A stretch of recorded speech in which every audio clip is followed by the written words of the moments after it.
Graham introduced to us a series last week from this book by Michael Frost. The themes are bless, which was last week, eat, that's this week, listen, learn and send.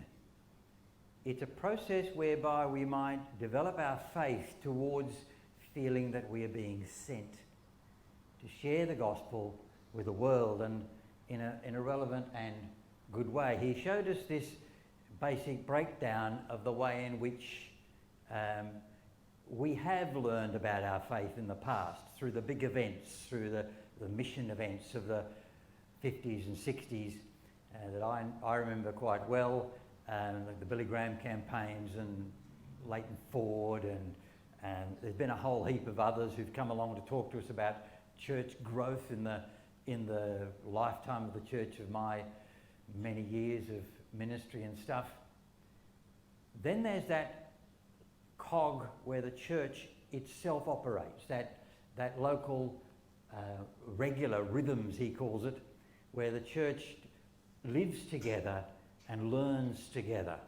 When I was with you for that 7 months or so in 2019, my goal was to develop something of a theme of mission in the regular rhythms area of life.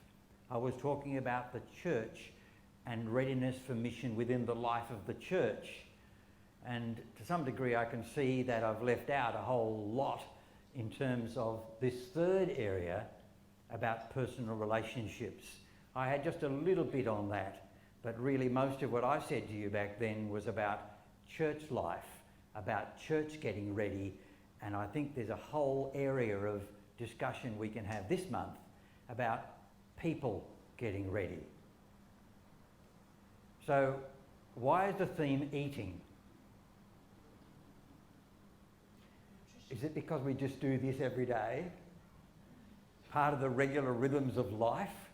We eat, and we love to eat, and some of us love to eat more than others love to eat. And sometimes it shows. Maybe it's because Jesus loved to eat, and he spent time with all sorts of people in eating experiences. We assume that Zacchaeus and Jesus had a meal together. I'm not sure it's actually said that he did. He says that he has to go and, well, he said he had to go and have a meal with him, and I guess he got it. But I wonder if you can think of the kind of people that Jesus spent meals with. Can you throw a few names or situations back at me? Now, interactive. Let's do some interactive for a minute. Who did Jesus have meals with? Martha and Mary. Mary and Martha. The woman at the well. Now, one could debate that they actually had a meal. He fed her plenty. Ah, he fed her plenty. The 5,000, and you might throw the 4,000 in just to see what, you know, so that somebody doesn't bring that up as well. Yes, this Matthew the tax collector had a party at his house, remember? The wedding? The wedding in Canaan of Galilee. There's a meal. Big meal and big drink. The disciples, absolutely. We just shared part of what that meal was about just a moment ago.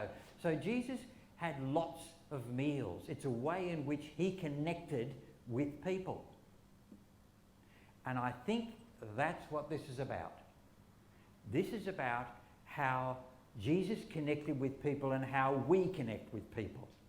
It's about hospitality. In an era of COVID-19, eating with people becomes a little bit risky. And so we probably don't do it as much as we used to. Eating and drinking with people is not necessarily the way in which we now connect, although we do still a bit of that.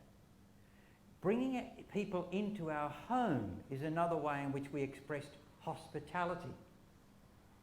We opened our door to somebody, literal door. We opened the door of our house to somebody, and we called that hospitality.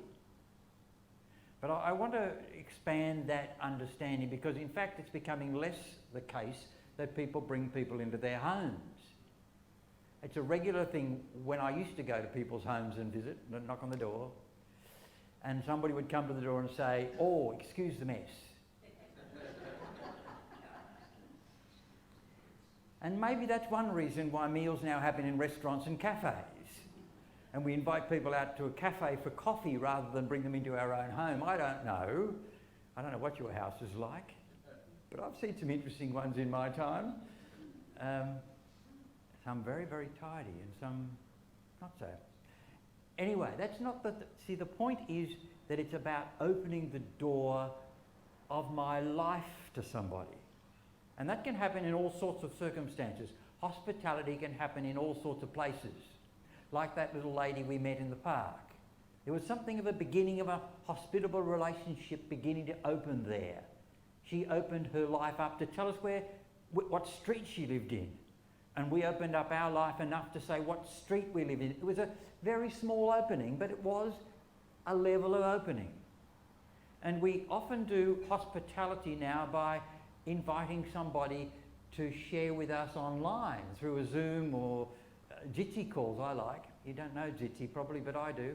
It's another video sharing platform so that we connect with people in slightly different ways and open ourselves up a bit to the people around us. I have conversations with the children over the fence and the father mostly over the fence while we're doing gardening or stuff together. Not that I do much gardening, it's more weed pulling than anything else. I got brown fingers, so everything dies. Whatever. I do my best, and I talk to these people over the fence. And when we're walking the street, we sometimes meet somebody in the front yard of their garden, and we have a conversation about their garden. It's an opening up of ourselves to that person and letting the opportunity. It's a blessing in the first instance. It's a small connection in some ways, but it begins the opening up process. In my series, one of those points was, all you need is love. Now, what I want to say this morning is that this process of hospitality, this process of eating together, is a natural process of loving one another. It doesn't happen because we plan it. I thought about blessing last week when I left church, but by the end of the day, I'd fulfilled my homework. But I didn't realise that I'd fulfilled my homework. Not only had some people blessed me in the morning because without even thinking about the fact that they were blessing me, and I don't know whether they ticked it off as part of their homework, but I realised in the afternoon I had this feeling I'd like to ring up my friend, one of my friends from Turak Gardens where I was previously, who'd been having a little trouble with his body shape, operations that he'd been having. And I had a little chat with him, and he thanked me for it because it saved him from another conversation he didn't want to have inside the house.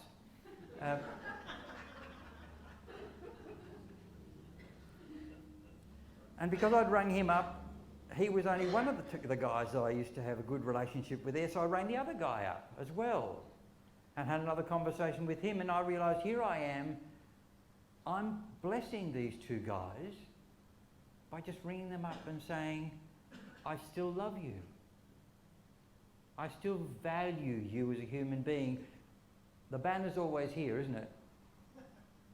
To love means to value,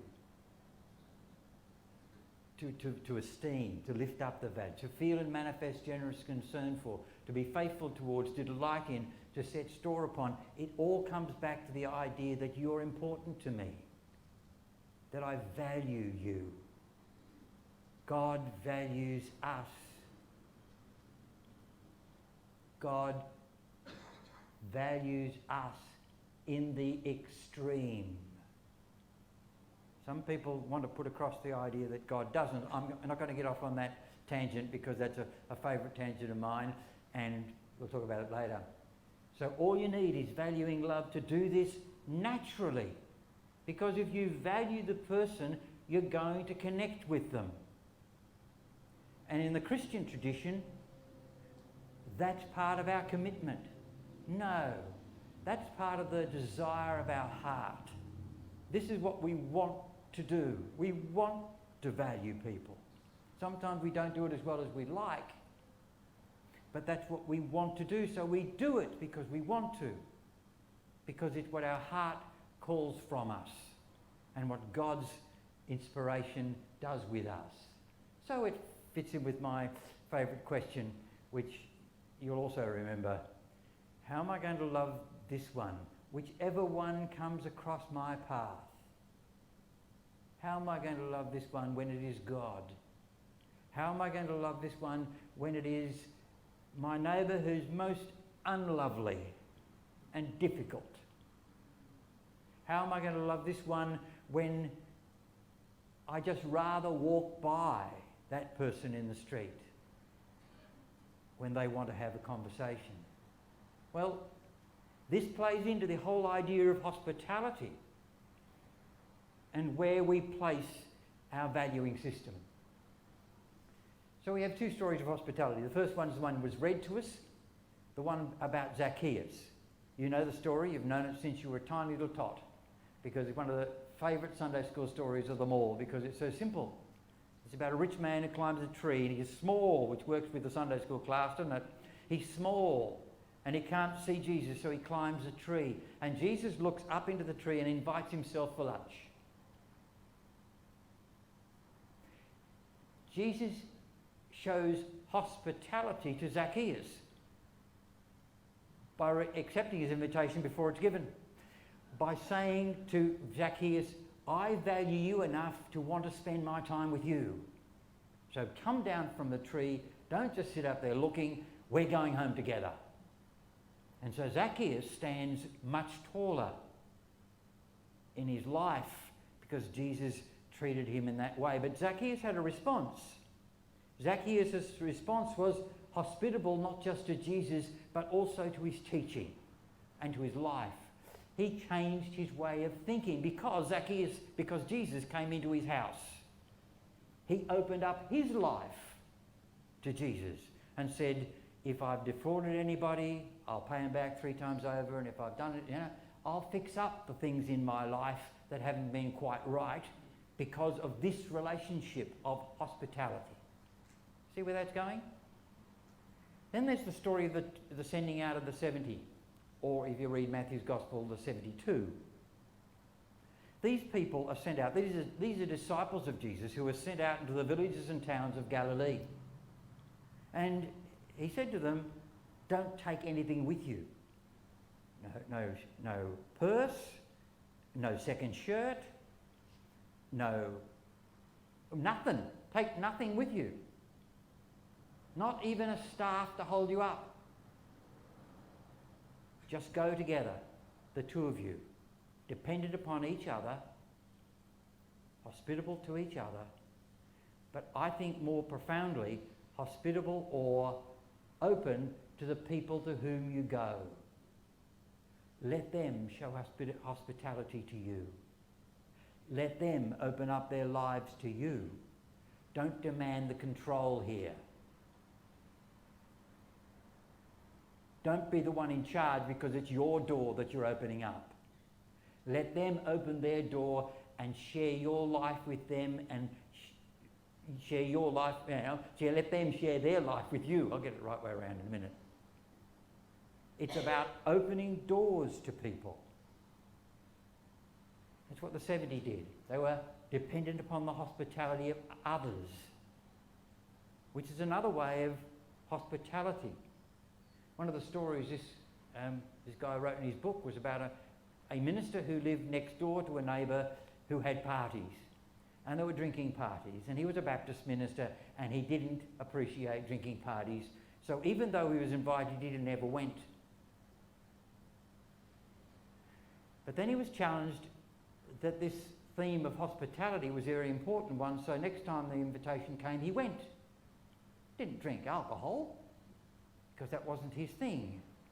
But he had a great time of relationships because he was allowed them to open their home and their life to him, and therefore he was able So it wasn't about rules and regulations, it was about what is the loving response. And that guy experienced some sort of opening. And so we're looking at a natural process, something that Christians find completely natural to them. So I'm expecting the homework will be really easy, because it's our response. And I know from my experience of this particular group of people, they're really good at blessing.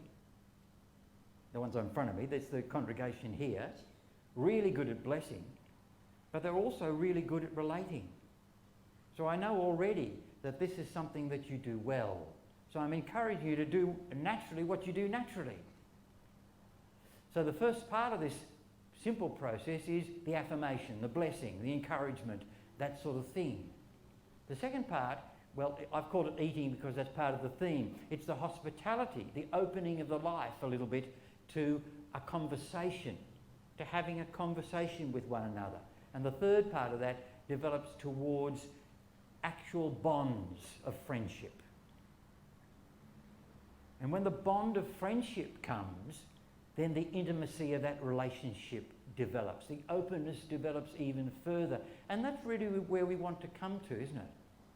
We want to make friends with people. We want to show our love to people in a way that opens our life up to them and allows them to open their life up to us. When the friendship comes, we get more sharing about the things that cause us to not sleep at night, or the things that worry us during the day, and the relationship issues that we have to deal with day by day. So the intimacy of the relationship develops, and that's all part of developing hospitality.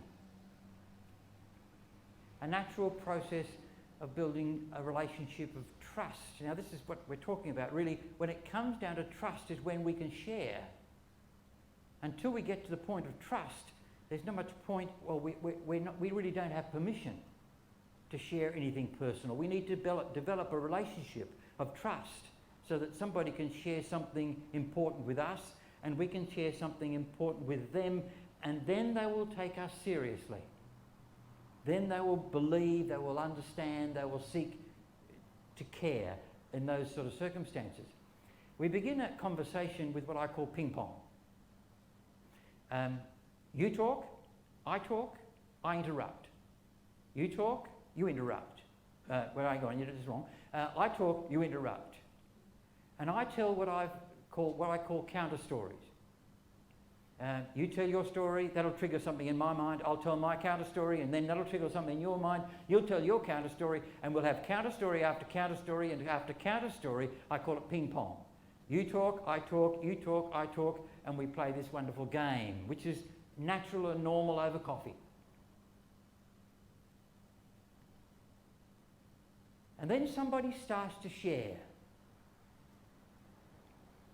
and the situation changes. Suddenly I'm not telling counter stories to one another, I'm actually telling something to you that's important. Or that person is telling something to you that's important. And what do you do then? If you're alert, if you're aware, and sometimes I am and sometimes I'm not, you stop talking. You begin to show your empathy and your listening skills. And you begin to make noises which show that you care. So the sharing happens, and then openness is the product. True friendship is when people can do that with one another in an open kind of way. And true friendship is a friendship of hospitality. You can walk into my life and I feel comfortable. I can walk into your life and you feel comfortable. We can open the door to one another. I call that hospitality. This develops into a natural process of sharing. Faith openness. Now, when I was a young man, about 14, 15, I was a minister's kid, as you might well know, somebody will. I was a minister's kid and we travelled in those days. Every 3 or 4 years we changed places. And we just come from Hamilton in Western Victoria to Caulfield, Malvern Caulfield Church of Christ was where my father was. And I went to the very young Caulfield High School, just by the Caulfield Racecourse. And I was the new kid. I was put in 4D. And D spelt that did mean something. 4D did mean what it really sounds like it meant. This was a class of repeats. People they didn't know what to do with in this is Form 4. This is old Victorian language, Year 10.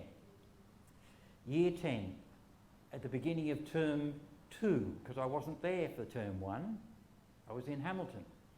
And so I'm a new kid in a group of kids who had a tendency to bring out knives at school fetes. You know, that sort of...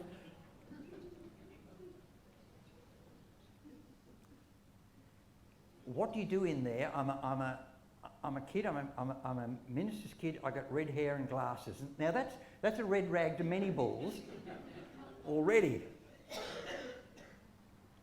I have red hair and glasses and I am a new kid on the block. What do you do?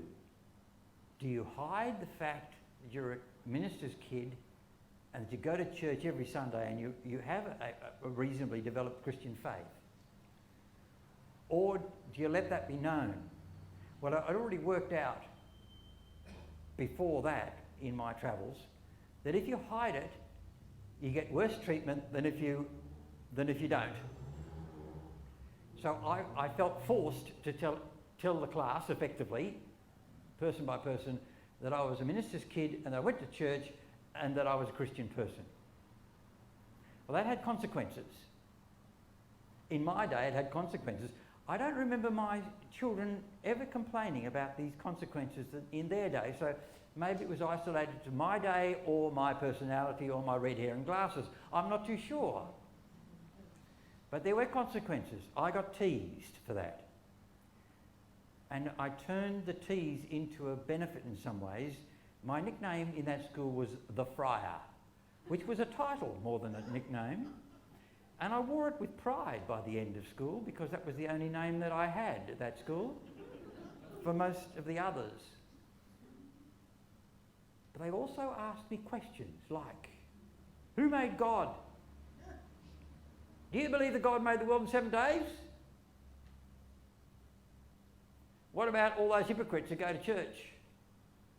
All the classic adult questions I got thrown at me as a young man. Maybe it was that forced me to learn to think a little theologically, because I had to come up with an answer.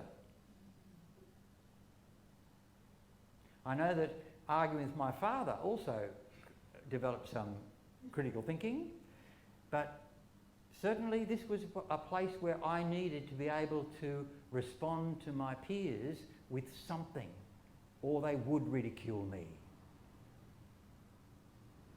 Now, that kind of openness, which is forced upon me, is something that we all kind of have as a risk to us. If we open up to tell people who we really are and let them walk through that door of faith, are we frightened of what the consequences might be? I think a lot of people are.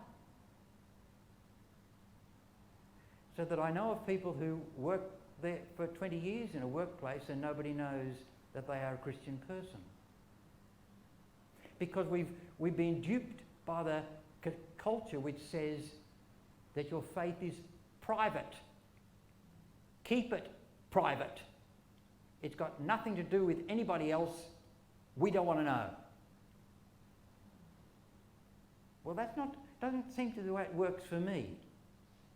All through my life as a teacher, as a young person, as a teacher's college, questions kept on coming. They got more serious as the years went by.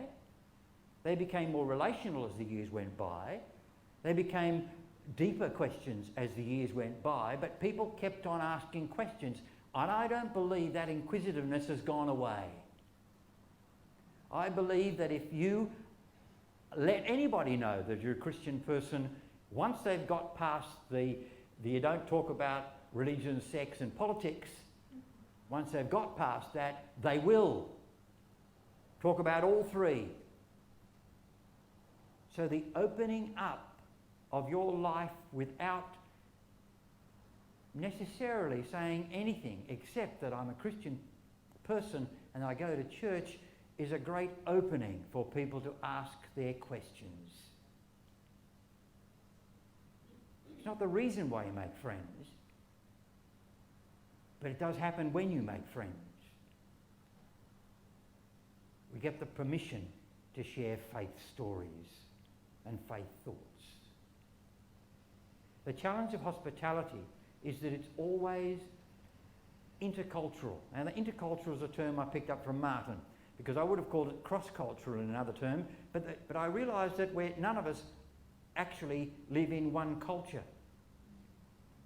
We all live in an intercultural relationship. So sometimes when we are at home, we live in a home-based culture, work culture, a school culture, all the different aspects of our life. We have to adapt for the different cultures in which we live. These days it's even greater, the number of cultures, it seems, because society has less defined rules about it. But it means that in our movement between cultures, we need to be able to live within those frameworks and open our door to whoever will may come. The church often puts a sign on the front of the church saying, "Everybody welcome." And that's true of the building. Anybody's welcome to walk into the building, but the question is, are they welcome to walk into our community? Is the door open to our life? Is the door open to our relationships when they're not quite like us? In fact, nobody is quite like us. Everyone's a little different. So the question for the church is, how do we incorporate people in a welcoming, hospitable kind of way? But it's not just the church, it's the individuals, we as people. As part of the seniors program, which is very much a hospitable program, and a Friday Friends program, which is very much a hospitable program, we've been able to see people find their place, find friendship, find connection, find some levels of intimacy, and questions come while I'm sitting at my little computer there talking to nobody. When they come along, of course, somebody's there. I can't be talking to nobody when somebody's asking me questions, but whatever. You know what I mean? Questions still come. And we live within this intercultural relationship. And we're challenged by the idea that we need to cross those boundaries. We need to make sure that we make people welcome in our life and in our church. So we are to eat hospitably. Habitually, sorry, I can't read it back there. Should wear my glasses, shouldn't I? Now, the first time I wrote this, well, if you're going to eat habitually, I wrote, I will eat 3 people this week.